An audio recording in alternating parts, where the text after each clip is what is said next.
They laughed when I reached for the last slice of pie, like I was still 12, still dreaming too big, still, the flaky one, in the family. I should have let it go, but something in me snapped that night. And I swear, the moment my assistant walked in and said, "Excuse me, CEO, your call is waiting," the entire room fell silent. Not hi, I'm Alyssa Reed. I'm 34 years old, I run a company that employs 112 people, and last year we crossed $85 million in revenue. But to my family, I'm still just the one who never finished grad school. If you've ever felt underestimated by the people who claim to love you most, then you're going to want to hear what happened that night. It started with an invitation, innocent enough. My older brother Marcus and his wife were hosting the annual New Year's dinner. My parents would be there, of course, along with my younger cousins and aunts who always looked me up and down as if my value rested entirely on how I dressed. I hesitated to RSVP. I almost said no, but I didn't, because part of me thought, maybe this year will be different. Maybe they'll ask how my year was without that patronizing tone. Maybe I won't be the family footnote again. Oh, how wrong. I arrived in a sleek black dress, conservative but sharp. My assistant, Erica, had just dropped me off after a meeting, and I decided to head in directly. The moment I stepped through the door, I felt it, that hush, that quick glance exchanged between my cousins. "Wow, look who finally decided to join us," Marcus said, raising his glass. The mysterious entrepreneur gracing us with her presence. The sarcasm cut deeper than I let on. I smiled and hugged everyone, but my mind was already working. I could hear my aunt whisper to my mom, "She's still doing that online thing? What is it again? Marketing. Sounds made up to me." I took my seat and reminded myself, "You've built something real. Their approval isn't required, but it still stung." And dinner was served, and the conversation circled around Marcus's promotion at the law firm, Ashley's med school rotation, and even my teenage cousin's new internship. No one asked me what I was working on, so I asked about them, smiled, nodded, clinked glasses, and waited until, finally, my father turned to me and said, "So, Alyssa, still chasing that startup dream?" I blinked. "I'm not chasing it, Dad. I built it." A pause. And then, laughter. "Oh right, you're the boss now," he chuckled. "CEO of, what was it? Brandscape or something?" "That's correct," I said, my voice calm. "Brandscape Interactive." My cousin snorted. "Sounds like one of those Instagram scam companies. You do social media for influencers or something?" My cheeks flushed, but not with embarrassment. With resolve. Before I could respond, Marcus raised his wine glass again. "Well, let's drink to Alyssa, proof that you don't need a master's degree to pretend to run a business." Laughter again. Even from my mother, though hers was more polite. I could have defended myself then and there. I could have listed the clients, Fortune 500 companies, household brands, tech giants. But I didn't. I waited, because I had something they didn't know. Dessert rolled out, apple pie, my favorite. The one slice left sat at the end of the table. I reached for it, and Marcus laughed. "Classic. Alyssa shows up late, takes the last slice, and probably leaves early because she's got a conference call, right?" I looked at him, still smiling, then my phone buzzed. Erica again. A call I'd scheduled precisely for this moment. "Excuse me," I said, rising. "I have to take this business call." "Oh sure, the CEO is needed," my aunt mocked, rolling her eyes. That's when Erica walked in through the front door. She was wearing a blazer, holding my tablet. "Sorry to interrupt," she said, her voice firm and professional. "Ms. Reed, your 8 p.m. call with the Singapore division is live. They're waiting on your final approval before rolling out the campaign." The entire table froze. "Also," Erica continued, "the CFO wanted to confirm if you approved the updated cap table. And the investors would like you to join tomorrow morning for the Series B announcement briefing." My father's fork clinked against his plate. I turned back to the room. "You'll have to excuse me. My team is waiting." And then I walked out. The silence behind me was the loudest sound I'd ever heard. What they didn't know, and hadn't bothered to ask, was that the past 2 years had been the most grueling and transformative of my life. After leaving my corporate job, I'd spent months living on savings, building my business from the ground up. I didn't have fancy degrees. I didn't have family funding. I didn't even have their encouragement. But I had grit and vision. While they gossiped and judged, I was pitching to VCs in sweatpants and closing contracts on red-eye flights. I hired a small team, launched data-backed campaigns, and grew our revenue from $80,000 in year 1 to over $12 million by year 3. Still, I stayed quiet, not because I was ashamed, but because I didn't need their applause, until that New Year's dinner. The next morning, my mother called me. "Alyssa," she began, carefully. "We didn't realize. Your assistant said something about international expansion? Investors?" I paused. Yes, we're expanding into Southeast Asia. Our Singapore office opens in March.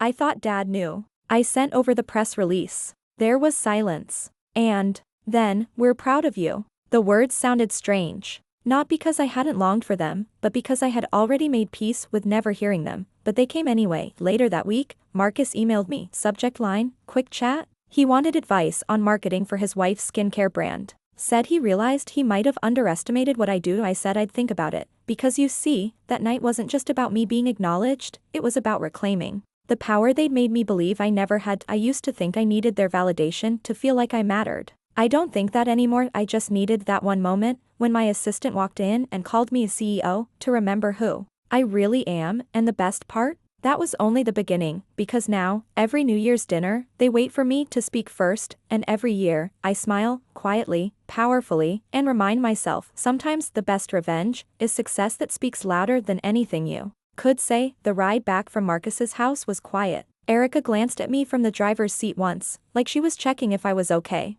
I wasn't sure how to describe what I felt. It wasn't satisfaction, not yet. It was something deeper. Like I'd cracked open a part of myself that had been sealed off for years. You handled that perfectly, Erica said. I'd have lost it if someone spoke to me the way your family did. I smiled. I've had a lot of practice biting my tongue. What I didn't tell her was how many nights I'd cried quietly after dinners like that. How many times I'd left family gatherings feeling like a fraud, even when I was working 18-hour days and signing deals in 4 different time zones. But something shifted that night. Maybe it was the timing. Maybe it was the years of being quiet and small, finally meeting their end. Or maybe I was just done pretending that my success needed to be palatable to them in order to be real. I got home around 10 p.m. and opened my laptop. A dozen emails blinked at me: Singapore, New York, investor summaries. But one message caught my eye. It was from my mother. The subject line read, simply, "I'm sorry I hesitated before clicking. Alyssa, I've been replaying tonight. In my head. I realize we've mocked things we never understood. Your father and I have always loved you, but maybe we didn't know how to respect what you were building. I'm proud of you. I really am. Can we talk soon? I want to understand." I stared at those words for a long time. Because for years, I'd craved that sentence more than I wanted to admit, but now that it was here, I wasn't sure what to do with it. The next day, I went to the office early. Our headquarters were sleek, minimal, exactly the kind of place my family never imagined me running. There was a team meeting at 9:30, but before that, I took a walk through the design studio where a dozen creatives worked on campaigns for clients we once thought were out of our league. I paused in front of one board. It had sketches and data for our latest launch with an international fashion brand. I remembered the first time I pitched to them. I was shaking. My voice cracked. But I still closed the deal. My assistant found me standing there, coffee in hand. "They're ready for you in the conference room," she said. "Let's go," I replied, my heels echoing against the polished floor. As I entered, heads turned. People I had hired, trained, and believed in waited for my direction. I didn't need my family to see this part. I didn't need them to watch me lead. But now I wanted them to understand that this was what they'd overlooked for years. I wasn't playing pretend. I was building an empire. A week later, my mother came by my office. She'd never been. Not once in 5 years.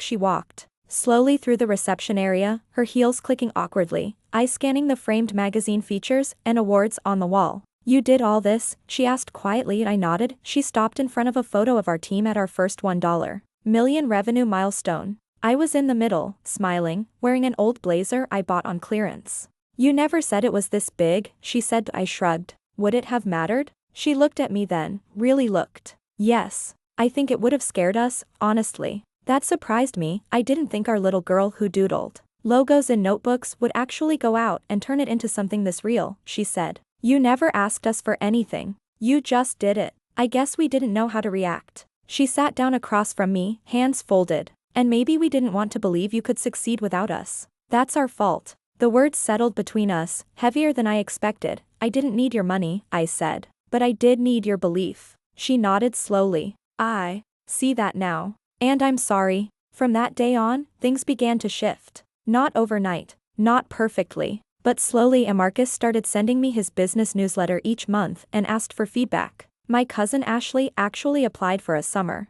internship with us, and she got it. Even my dad forwarded one of our campaign links to his colleagues, bragging, "My daughter runs this." But what changed most was me. I stopped trying to earn their respect. I stopped shrinking just to keep the peace. I started showing up to family events unapologetically, designer bag, chauffeur, phone that never stopped buzzing. And I stopped deflecting when they asked what I did. I run a multi-million-dollar branding firm, I'd say now. We scale companies and make noise in crowded markets. And then I'd take the last slice of pie, every time. The next New Year's dinner, I hosted full catering, a private chef, soft jazz playing in the background, candlelight across a marble table that cost more than my old car. The entire family came, and this time, they arrived early, halfway through the night. Marcus raised his glass and said, "I think we can all agree Alyssa deserves a toast." That time, there was no sarcasm. He looked at me, eyes sincere. "To the CEO in the family. You've made us proud." And this time, I smiled without hesitation, not because I needed their applause, but because I had already earned my own. Part 3, what I know now looking back, I think the hardest part wasn't being underestimated.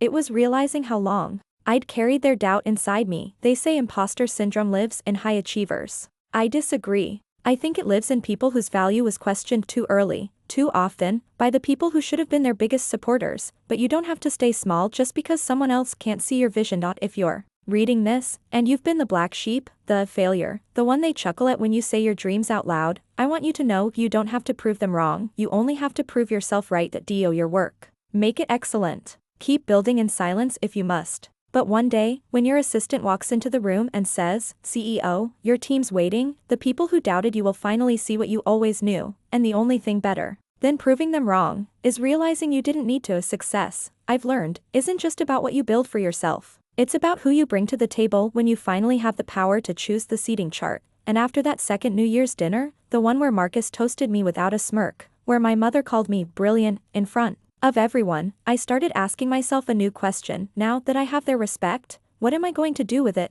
I didn't want to waste it on vanity or revenge. I wanted to use it for something that would have changed everything for the younger version of me, the girl who sat at family dinners trying not to cry into her napkin, wondering if maybe they were right about her. So I started mentoring. It began with a DM. A young woman named Jaya messaged me on LinkedIn. She said she'd heard me speak on a podcast about scaling a brand without outside funding. Her words were hesitant, polite, like she didn't believe she deserved a reply. "I don't know if this will ever reach you, but I just wanted to say thank you. I've been building a side business, and I've never heard anyone talk about starting from nothing the way you did. It made me feel seen." I stared at the message for a while, and then I replied that we set up a call. Her voice trembled. She reminded me of, well, me. Jaya was 24. Her parents wanted her to go into accounting. She wanted to build a platform that helped underrepresented artists market themselves without losing creative control. She had the vision, the ethics, but no support. So I gave her what I never had. Every Tuesday at 7 p.m. for the next 6 months, we met on Zoom. I helped her with pricing, pitch decks, branding, contracts. I connected her with one of our junior strategists. When she launched her beta site, I posted it from my company account and told our network why it mattered. She had 40 clients by month 3. By month 6, she got her first investor, when she sent me a handwritten thank you note and said, "You helped me believe I was allowed to dream." I knew this was the real work, this was the legacy. That summer, I launched the Quiet Rise Fund, a grant and mentorship program for young women building real businesses from invisible places. No fancy resumes. No Ivy League recommendations. Just ambition, strategy, and the courage to try. We chose 10 women in the first cohort. We gave them money, no strings attached, and 6 months of strategic mentoring. 2 of them are now in Forbes under 30. One of them recently hired her mom full-time. Another paid off her family's mortgage, and at every end of program dinner, when they thank me, I always say the same thing: "No, thank you. You're exactly who I needed when I was your age." Meanwhile, my family kept changing. My father now proudly introduces me as our daughter, the CEO. My mother attends every panel I speak at, front row, notebook in hand. She even joined a Women in Business book club and started quoting things she reads back to me like little gifts. And Marcus? We're closer than we've ever been. He apologized to me once, not just with words, but with humility. Said he used to feel threatened by me, that the idea of his little sister out-earning and outshining him rattled his sense of self. "But you didn't outshine me," he added. "You just built your own damn son." That moment, it was healing in a way therapy couldn't even reach, because my family didn't just change the way they saw me, they changed the way they saw themselves. Now, every New Year's dinner is hosted at my house, same marble table, same catered meal. But something's different now. There's warmth, there's curiosity, and there's a new tradition too. After dessert, we go around and say one thing we accomplished that year, big or small. personal or professional, and when it gets to me, I never say revenue growth or expansion. I say things like, I helped 10 young women believe they're allowed to lead. Or, I finally forgave the version of myself that begged to be loved by people who just didn't know how. Part 5, the version of me they never saw. Sometimes I still think about that first dinner, the pie, the laughter, the sting, and I wonder, if Erica hadn't walked in at that exact moment, would they have ever seen me differently? Would I have walked out again, quietly swallowing the ache? But the truth is, I had already changed long before that moment. That dinner didn't make me powerful. It just revealed it, because the version of me that mattered most wasn't the polished CEO or the founder featured in magazines. The IT was the version that kept going when no one clapped, the version that cried in silence but sent invoices anyway, the version that took up space long before anyone offered her a seat. If you're her, if you're still waiting for your CEO moment, your public recognition, your Erica walks in with the tablet scene, I want you to know something: you don't need that moment to be powerful. You already are. I built a company. I built a name. But more importantly, I built a voice, and now that I've found it, I'll never let anyone laugh me into silence again, because the girl who once got mocked for reaching for the last slice of pie, she owns the whole bakery now.